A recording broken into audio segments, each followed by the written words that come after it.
record to this computer. Yes, I was just looking for the way to start recording. So, yeah, thank you, brother John, for your time, for your willingness to share your experiences with Youth and Education Support Service Ethiopia, Yes Ethiopia families, and also with our followers from LinkedIn and yeah, from different platforms. So this is part of what I do to empower the Ethiopian young people, give them new perspectives, new experiences, and expose them to different culture, so that they also learn from my experiences and the like. So, uh, as you know, today our topic of discussion is about homeschooling and homeschooling experiences. And I'm happy that you have this experience yourself and also currently working for the University of Nebraska. So a lot of people in Ethiopia might not have idea about what's homeschooling. And me, I've never thought about like homeschooling. It never came to my attention. Whenever we was using an education support service, Ethiopia education is like one of the biggest things in what we do, but we never thought about the homeschooling aspect of education. So you are really going to give us a very different perspective. So let's start by introducing you. Who is John? Briefly tell us who you are, what you do, and also how we get to know each other. Sure. Thank you, brother. Thanks, man. Thanks for having me on. Thanks for inviting me to talk about this. This is something that is a huge part of my life experience, huge part of my upbringing, huge part of my own identity. And so just want to, it's always nice when somebody is like, hey, talk about yourself. And so, always appreciate when you try to make this platform for people. Excited to be able to contribute and help with Yes Ethiopia as well. I know you're very passionate about that and it's been very useful for many people in your home country. And so I'm glad to get to maybe chip in a little bit here. I'm John Tesley. I grew up in Bangkok, Thailand. Came to University of Nebraska Lincoln here in 2010. August 15, 2010. So my 14-year anniversary is coming up here in a few days. And so here on Thursday, I would have been here for 14 years. That's a date that just stood out to me because that's, I left my parents, left my family, and kind of to the point of the discussion here, that was the first time when I took classes in a classroom setting. Come here at the university, and that's my first class because I was homeschooled the entire time. I currently work at UNL. I am an International Student Success Navigator. I work with a cohort of Chinese students, and here in the food science department at UNL. And so a lot of my experience has been around international students, and so I always try to help wherever I can, even if it's not in my job setting. That's something that I am passionate about, is helping international students. I'm married with 4 kids, and in fact, we have one that is 2 months old, and so I'm quite busy at home here. My wife is at home managing the kids and taking care of them, and so her job is much more difficult than mine. I just get to hang out and come on LinkedIn here and talk. And so my job's easy. So that's a little bit about myself. What else do you want to know, Fkadu? Thank you so much. Yeah, I know you're also doing a master's degree in leadership studies here at the University of Nebraska Lincoln. So like, I can imagine how busy you are, your family, full-time job also. Course, part-time student, which is actually sometimes a full-time job by itself. So, yeah, would you reflect a little bit on how do you manage all this together? Yeah. So, yeah, no, I do quite a bit. There is one of those things where, you have to learn how to say no to a lot of good opportunities, and focus on what it is that I have going. So my priorities are, I do everything I can to take care of my family. Um, and part of that too is to make sure they have good education, you know, on top of being fed and had clothes and homes and pay the bills and everything, have good education that and that they're getting new experiences, good experiences. Um, we we don't necessarily take too much. We don't think too much about possessions or items or belongings as much as we like the experiences. These we find more valuable. Um, and so and so this kind of mentality of saying no to certain things helps me have the time to say yes to some of the responsibilities I need to do, the work, family, like Ricardo said, part-time studies as well. And then I do a lot of volunteer work as well. I am pretty active with my church community. Um, and so I try to do a lot of these things with my family. So that's how I can maintain some of that relationship with them and build them and take care of them, that kind of thing. But yes, I think one of the things that I have become pretty decent at is to say, nope, sorry, can't do it. Or I'd love to be there, but I just can't, because these are my priorities that I have. And so that's, you know, if you ask how you do it, I don't really know, man. But Yeah, that's kind of how the mentality that I have is I just need to say no to some things. thank you so much, brother. So now let's yeah, think about the homeschooling. Like you are homeschooled and you are homeschooling your children. So trust me, a lot of Ethiopian colleagues, friends have never came across this discussion before. So it's going to be the first time for them to think about homeschooling. We Hmm. feel kind of bad if our kids don't go to school. Sure. And but we can also homeschool them more.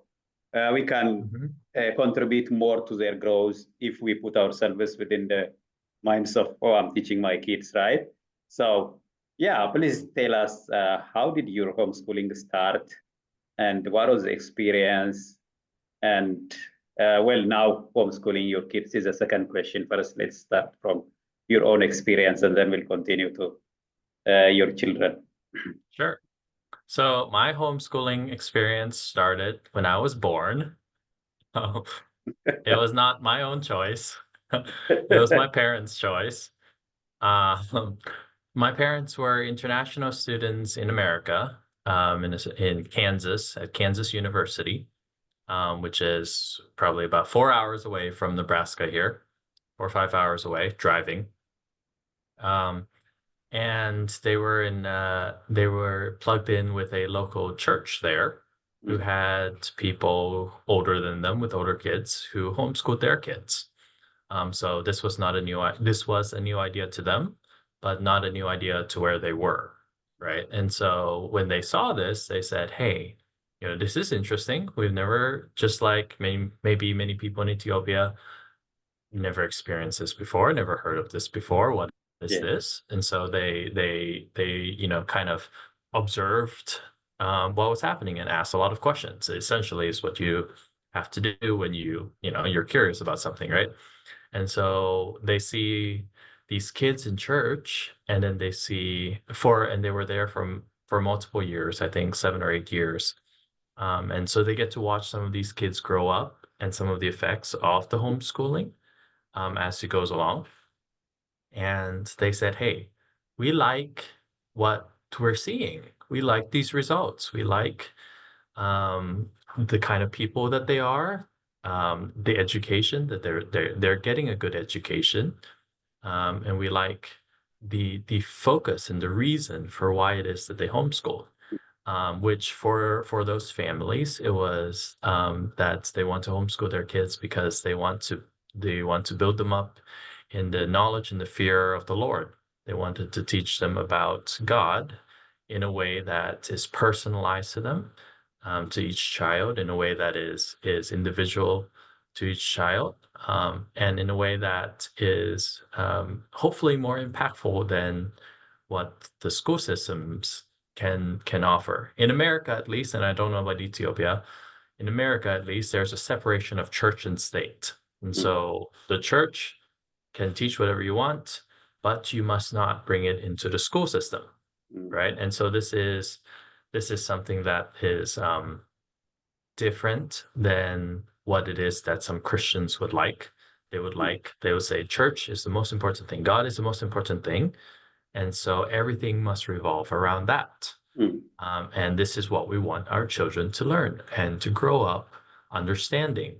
And so they said the best way that we can do that is if we teach our kids by ourselves at home.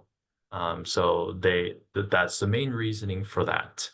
And so then that's what my parents said, hey, you know what? This is very important to us as well. Our faith in our faith in God is very important. And so we want it to be important to our kids as well. And so how do we do that? Maybe let's consider doing it just like what we see our friends doing. However, when I was about 3 years old, so yeah, when I was 3 years old, moved back to Thailand. So I was born in Kansas in America. When I was 3 years old, moved back to Thailand. And in Thailand, nobody has ever heard of homeschooling before either, right? So now they're in this country that they say nobody's heard of this. But we still want to do this homeschooling thing. And so honestly, for them, it was a much more difficult challenge because they did not have the same support network that their friends would have had, that kind of thing. And so that was how it got started. Is the mentality that my parents have is that they want to teach our kids through this viewpoint of with Christ as the center and how everything can be seen through that lens, including everyday life, including everything that you might learn, whether that be language, whether that be math, whether history, the arts, science, any of the topics can be seen through this biblical lens. And so again, that's how it got started. And then what came from that is that I didn't experience so much where I would say that it's like, oh, this is so different, so different, so different, because I was a kid. And this is just what we did. I didn't have a choice. I didn't know any better. My parents said, this is what we're doing. And you wake up, you do some school, you do read, you do this, you do that. And so, okay, mom, okay, okay, okay. And so that's kind of just my experience for majority of my childhood. It wasn't until I was older, where I said, hey, maybe I want to go and play. I want to go and play soccer with my friends. I want to go play basketball with my friends. I want to play for the school teams, play basketball for the school teams. How can I do this? I can't, because at home it was just me and my 4 siblings. And so it was only then that I started thinking, oh, it would have been nice to go to a public school. But again, this was not until I was probably 9th grade, 10th grade, something like that, before I started thinking that way. My mom was the main teacher. My dad would teach us some, would help with some subjects. He particularly enjoyed math. And so he would help teach us some of that subjects. But my mom taught us everything else, taught me how to read, taught me how to write, taught me the sciences, taught me, everything, right? And I should pause here and say that my parents are not school teachers. My mom studied to be a pharmacist, was working as a pharmacist when I was born. My dad studied to be an architect and still is an architect to this day. My mom taught us at home. And then my dad would go out and work. And so he didn't have as much time to teach us just in general. And so that's kind of why most of the responsibility fell with my mom. My mom, it was a huge learning curve for her to learn how to teach, which obviously is something that requires some expertise, if you want to do it well. And so she had to learn how to teach with limited resources. Back in the day, didn't have internet to look up this and that. Didn't have, we couldn't get on a video call like this with somebody across the world and ask questions or anything. So it's just different times. Learn how to do it then. We would get I remember we would get every year we would get a catalog Mm. of books and materials for curriculum that we have to look over, and she'll look and spend lots of time on that, many pages, flip through the pages and circle all the things that she wants to buy or she wants to try to find on sale or something um, to use for our next year's curriculum. And so that was, and I always remember, there would be games Mm. or TV movie, or what's it called? No, it's not even DVDs, VCRs, cassette tapes of different kids shows or anything like that. I was like, Mom, buy this one, buy this one. It was like, no, we need to focus on something else, and so and then she would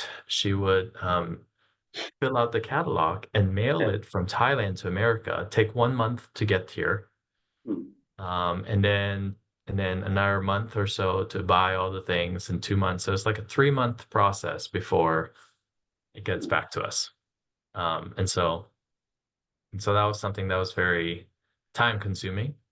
But that's how we got our curriculum, the materials that we need for the homeschooling there. So Wow, very, very interesting, brother. So did you had exams? Is there any pass or fail? And how did your mom assess your progress?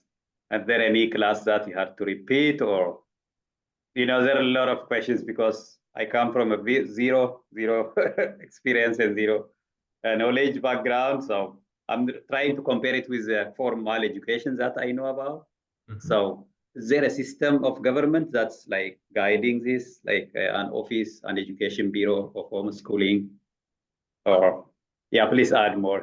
It's very interesting. I see Brother Almayo from Ethiopia is joining. Some of them, they are following you on LinkedIn. So, and others would follow the recorded session. Some just joined and they don't know what we are talking about. So tell me about any, like the structure. Is there any structure, or yeah. at least like the exams? There is a very loose structure. Mhm. Part of the perks and benefits of homeschooling is how individualized you can make it. Mm. There is a structure that says, essentially, the structure was, what do you need in order to get into university? Mm. The question is, university, what would they accept? And the answer is, you must have X number of hours of math, X number of hours of English, foreign language, some sciences, some history, some social sciences, some of these things in your transcript that you submit to the university. Yeah. And the only real question is, how do you get to that point into a university level? Okay.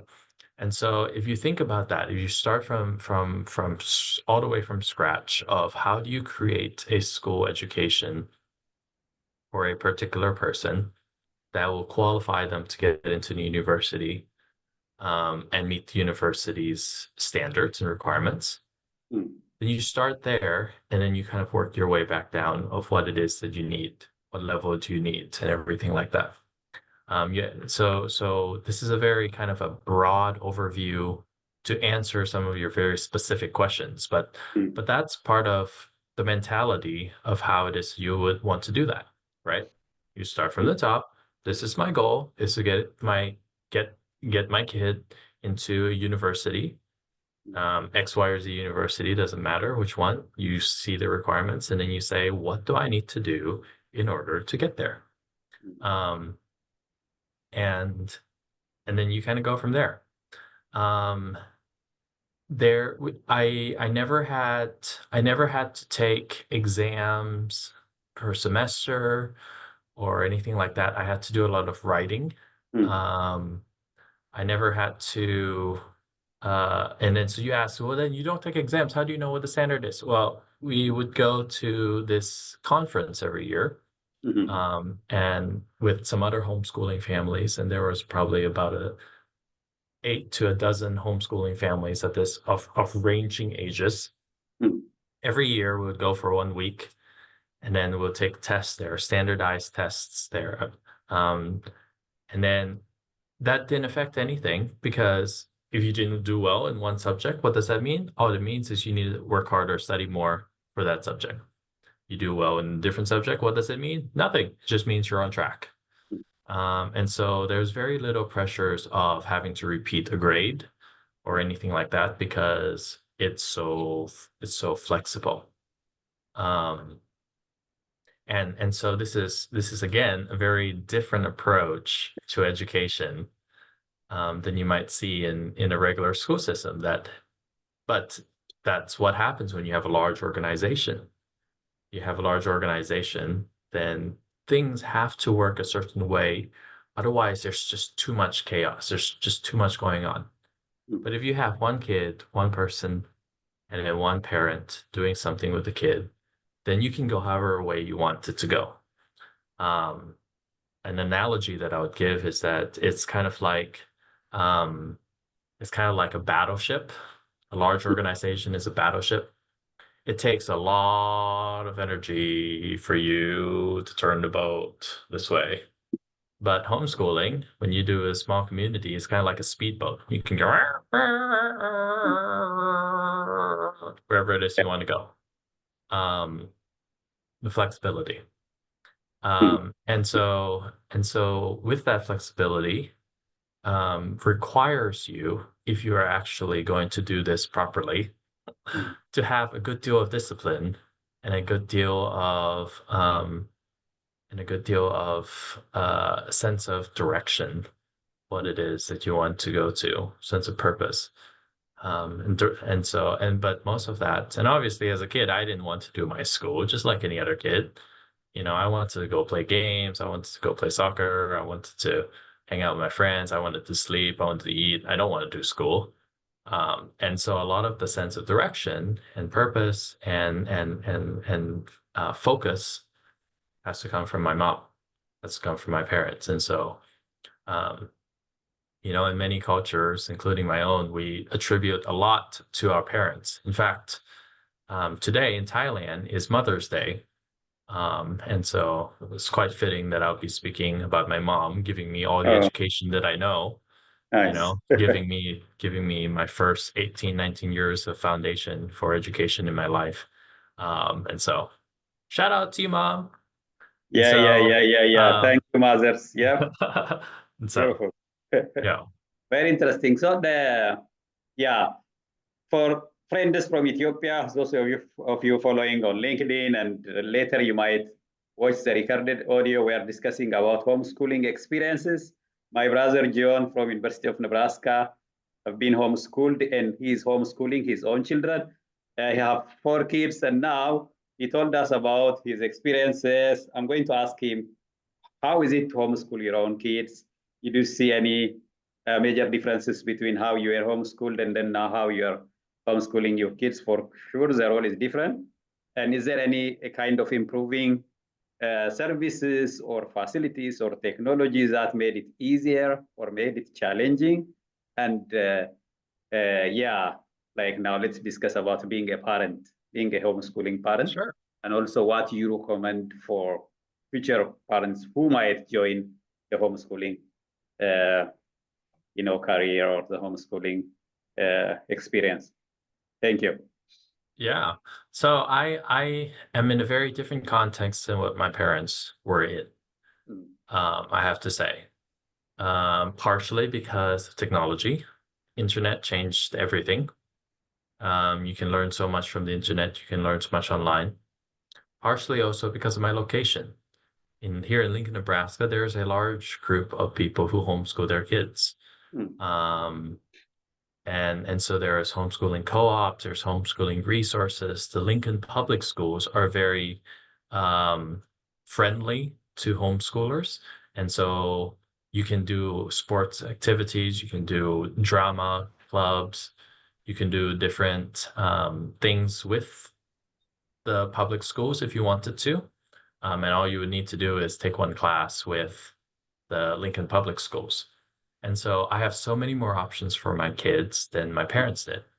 Um, Growing up, people don't know anything about homeschooling, and so they don't have resources for it.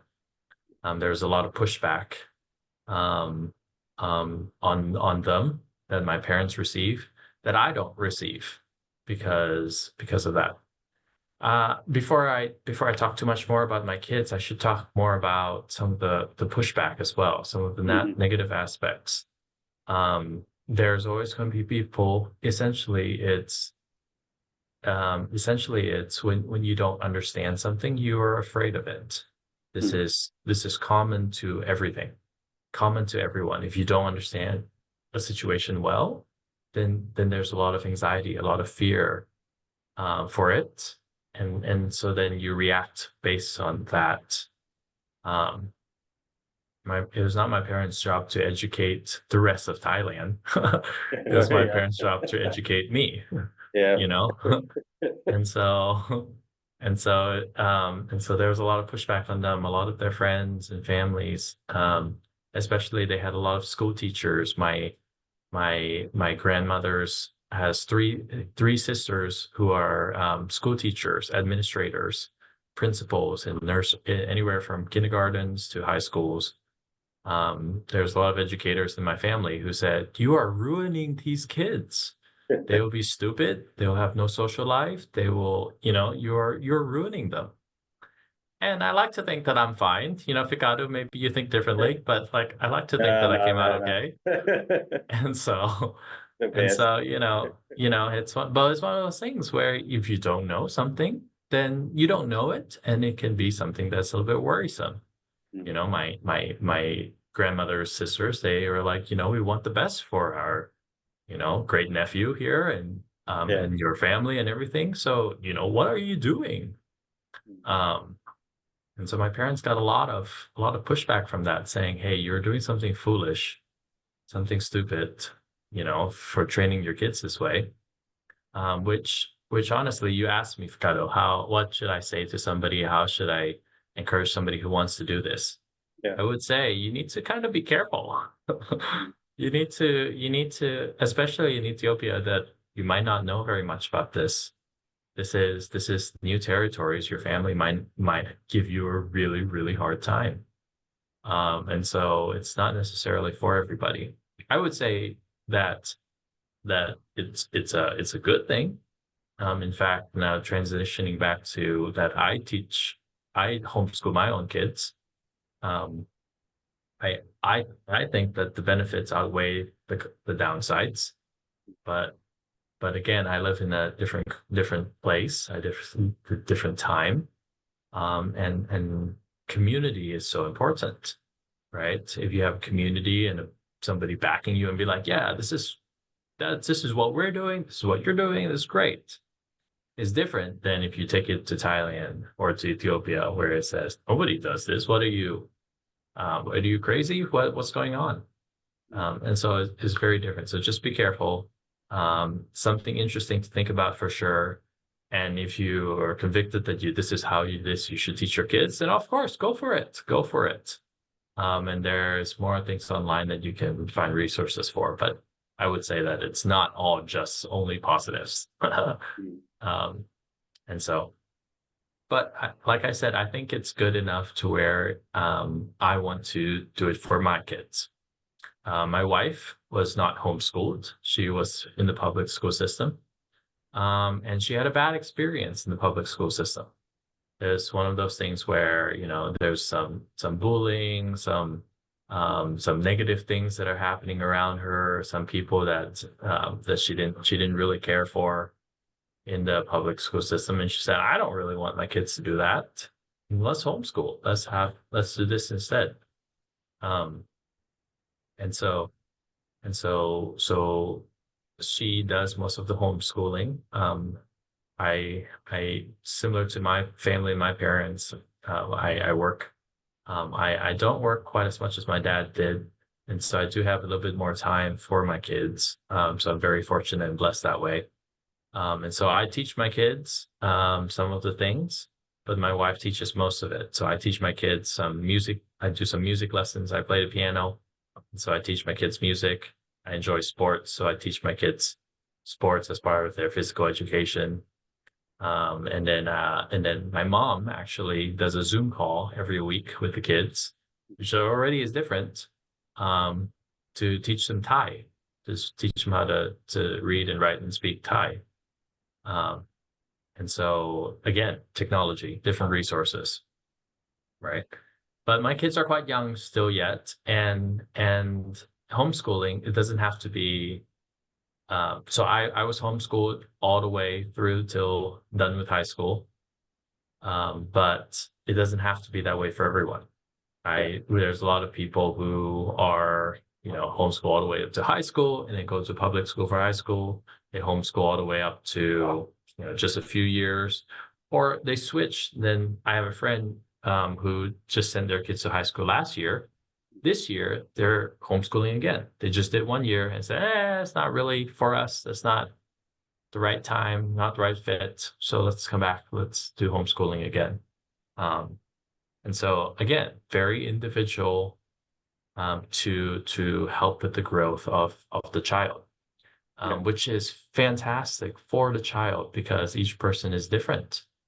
And so each person requires different things to help them to understand, to grow, or anything like that.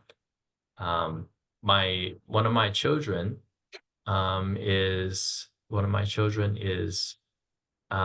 requires a little bit more attention, and he has a very short attention span. He sees something and he's trying to do it, and then it's like, oh, oh, oh, and then it just drifts off, right? This is a little kid. But if I send him to the school system, immediately they're gonna, in America at least, and we can talk about, this is a totally different subject, but they would label him with different labels, say that, he needs medication, he needs extra help, he needs to be special education, there's a disability here. Is there? Or is the system just not built for him, right? And so, but at home, I can teach him at his own pace.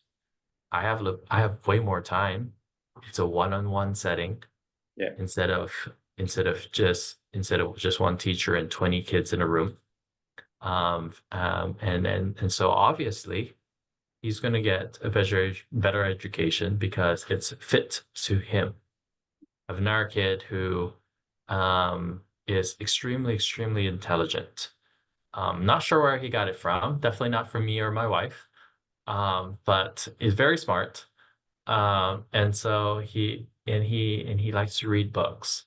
And so we go to the library twice a week, at least once or twice a week. And here in Lincoln, again, lots of resources. And so the library is a wonderful place for that. And so, I don't know the situation in Ethiopia, but that's what I have now. And so I'm using it, right? And so this is what I have for my kids. And then he checks out books and he reads and reads and reads and reads and reads, and then he just checks more and you can learn so much just from reading, right? But if you were in the school system, you wouldn't have time for all of that reading.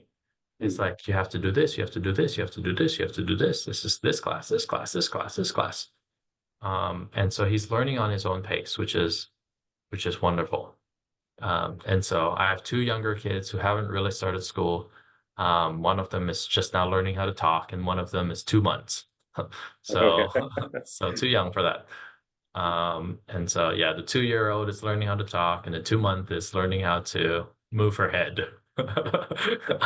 And so, still a little bit young for that, but that's, you can slowly grow into it. Wow, very interesting. This is really very, as I said, it's just the new knowledge for a lot of us, just for people, especially the special need aspect. Sometimes you have to fit to the best requirements of your daughter or your son, and this school system might not have that very specific facilities in place. So, of course, this should be educated parents, at least literate parents. If it were like my parents, where mom and dad didn't go to school, I'm very sure be a challenge. So this requires a little bit of facility for sure from the parents and also from the environment. Public libraries in Ethiopia literally almost doesn't exist most of the places, and well, maybe parents are not educated, and I can understand it should go with the context and specific to each family. I love the most about the spiritual view of everything about the growth of the child, so that whatever we do should contribute towards the bigger picture, the growth of the child emotionally, spiritually, and also socially, and within the values of the family, which is really very big. And I see Alemayo, and also we have people from LinkedIn following. So guys, if you have questions, you can raise your hands and ask my brother, John. And now, later also, I will tag his name, and you parents who are homeschooling from here, US, or maybe kids with special needs can be from Ethiopia. You can reach out to John. I'll tag his name on LinkedIn and also in this video description. So, but any question from the audience so far? I see Betzelot, Haptamu, Lijalem, Apebe, Yismu, and Basazin from LinkedIn, and Alemayo here on Zoom. Yeah, guys, if you'd like to say something, you can ask. So this is within the picture of Yes Ethiopia, Youth and Education Support Service Ethiopia. As you know, I'm also kind of writing this book where I introduced the homeschooling chapter.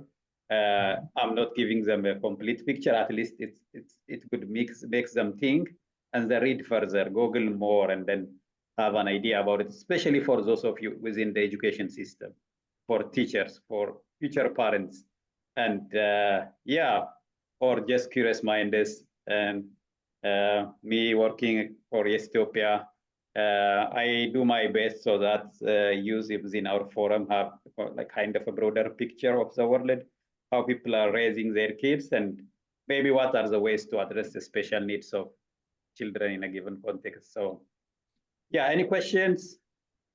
I don't see a question. No one raised their hand. So any final comments you'd like to add, brother? Also, if you have any comments about the book, you're welcome. And of course, both of you, I think we need to mention that me and John, we are all in the same leadership program, and we have the same academic advisor. And I have been to John's family home, and we have known each other for almost 2 years. And John has been one of the very good mentors. He's my cultural mentor and life skill mentor in Nebraska. He's teaching me how to pronounce some of the English words, and I'm teaching him Amharic. Go ahead, John. So yeah, any comments until the others might raise their hands? And Yeah. No, I'd love to answer some questions. There's obviously when it's so new, it's just like, well, what are you talking about, man? And so, yeah, no, I'd love to answer some questions if there's any. I think another aspect you touched on earlier was the social aspect that maybe I didn't say too much about. That tends to be the biggest concern for homeschooling. That's the biggest concern I've heard was they don't go to school. How are they going to learn how to have a good social life? How are they going to learn to interact with people? How are they going to learn how to, be in society? And for us, again, it was a little bit different. But we had a very good church community growing up with other kids, and that's how I learned to interact with people. And then we have neighbors that I go out and play football, go and play soccer with. And that's how we learn how to interact with people. Playing soccer in the streets is our form of socialization.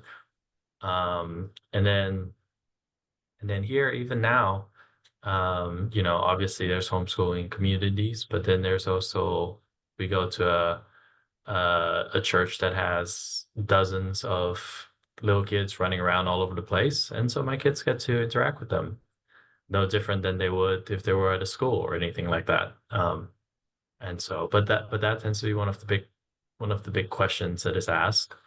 Another question that is asked is, with it being so flexible and everything like that, what happens if they don't follow the curriculum? What if they don't actually learn enough? to get into university. And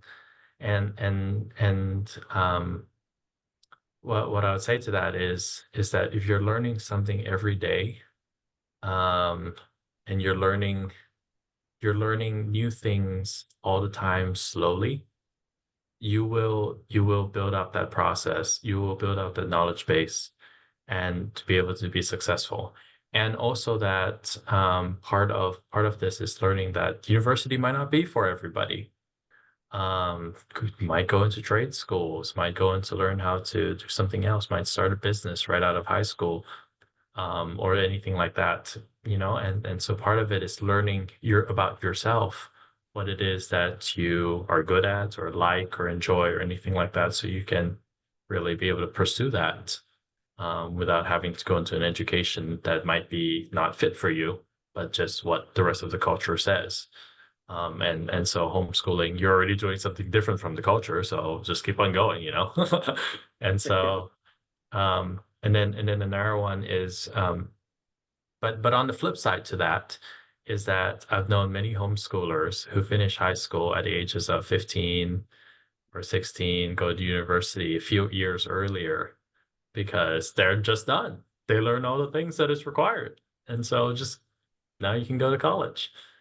And so, you might be faster than your peers even to finish some of these things. Um, and you learn some things that are just differently. We also learned that the other thing is that in public schools, at least in America, and in Thailand, it's very like, this is the teacher is telling you, you must do this, you must do this, learn this, write this, do this, this.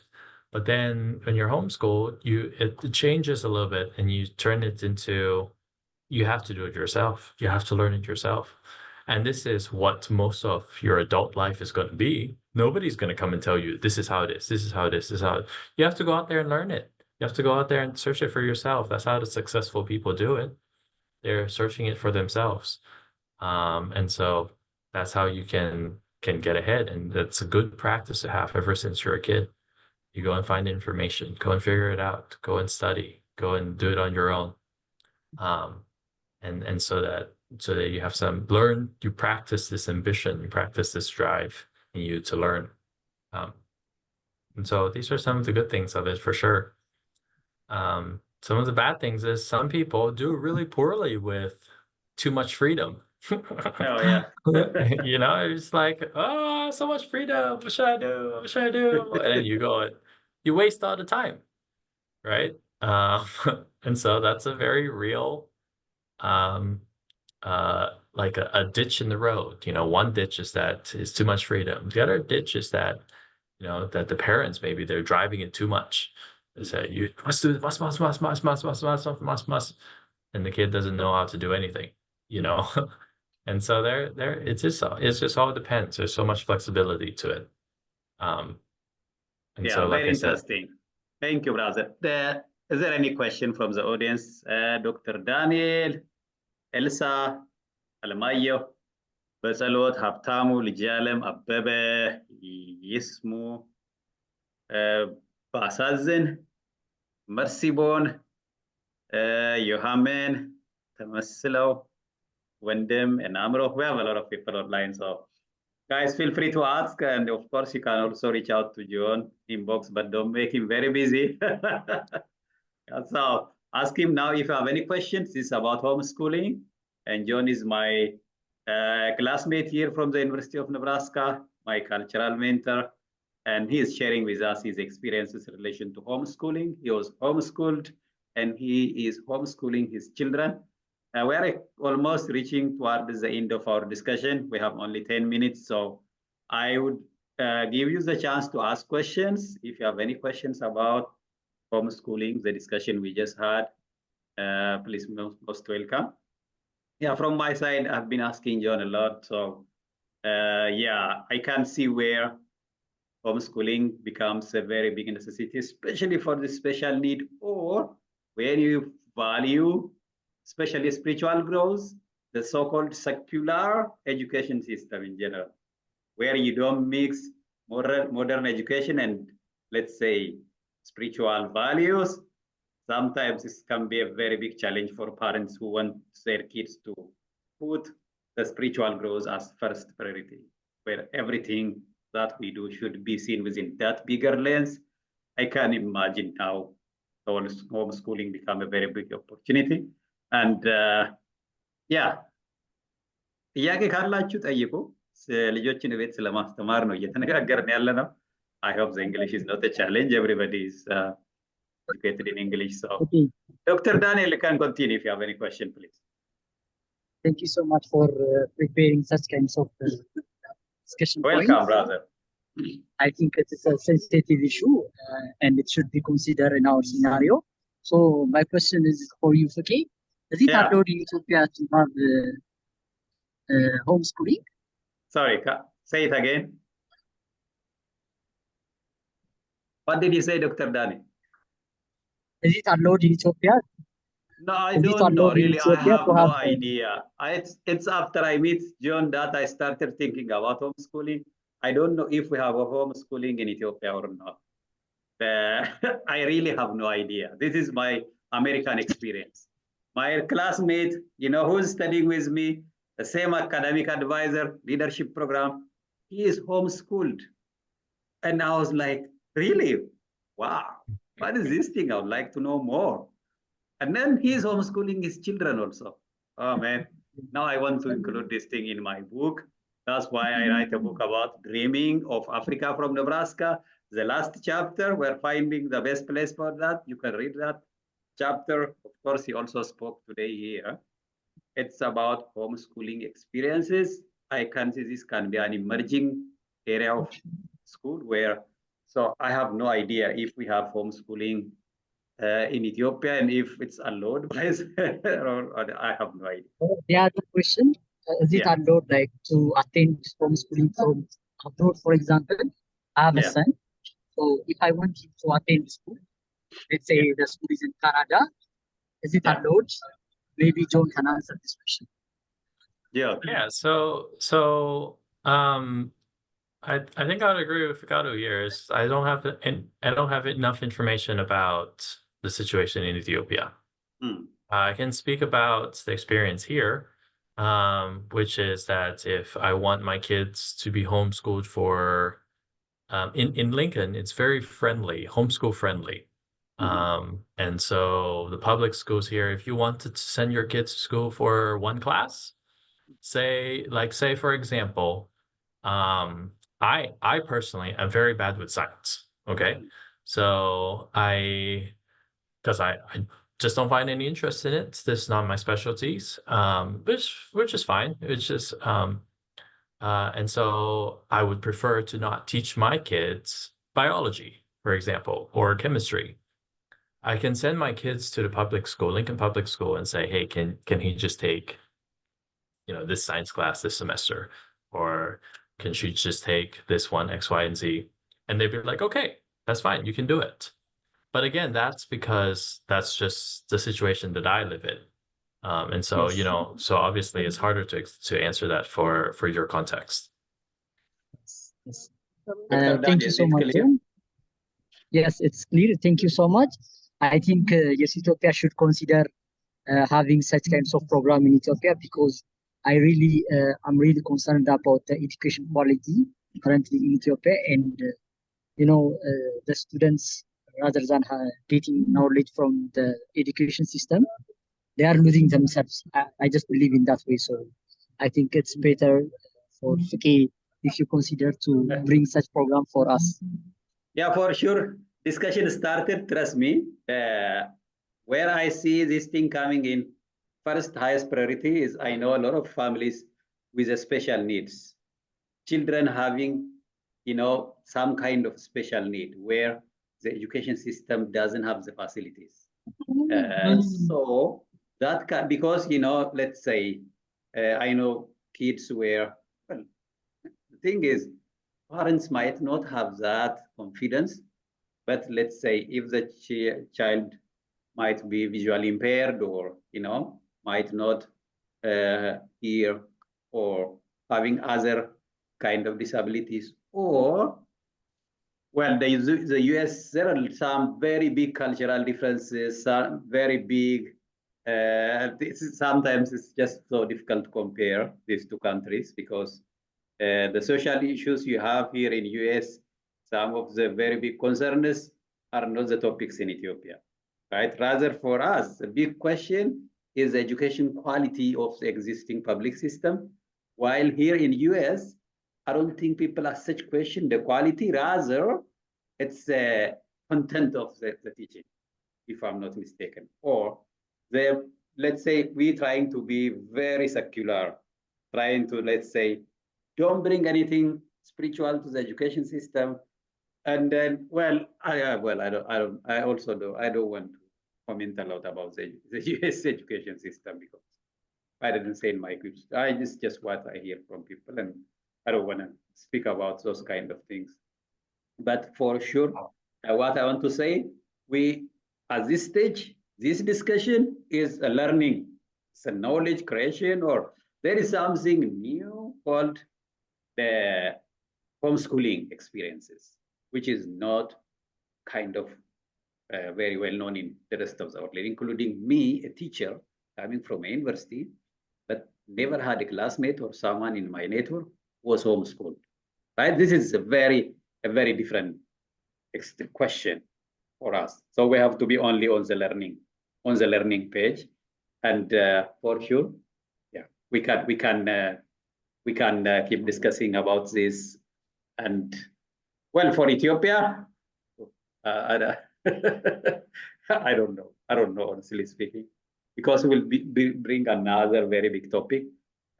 Let's just only see like the US side, or at least people in big cities in Ethiopia.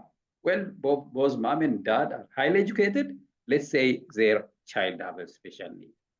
And this kid couldn't fit into the education system where teachers struggle to teach this guy and where they don't feel comfortable and happy that they are serving this child. I know this kind of experiences, but yeah, thank you, Dr. Daniel. Dr. Daniel, by the way, is working in Ethiopia and non-profit sector is a kind of like our very big brother relation to serving the community in the non-profit sector.